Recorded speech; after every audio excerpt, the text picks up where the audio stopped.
Hello everyone, welcome back to our channel Tech AI. On today's video, I'm going to show you how to block a creator on Leonardo AI. It's very quick and easy, so let's get started.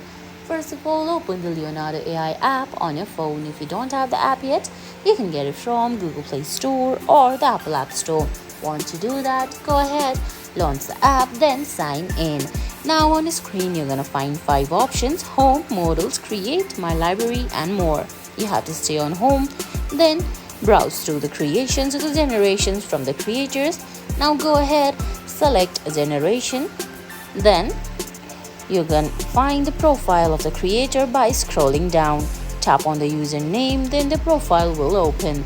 Now on the top right corner, you're gonna find the 3-dot menu. Tap on it, then a menu will appear from the bottom of your screen. Tap on block this user from there and tap on block again. And guys, that's it. That's how you block a creator on Leonardo AI.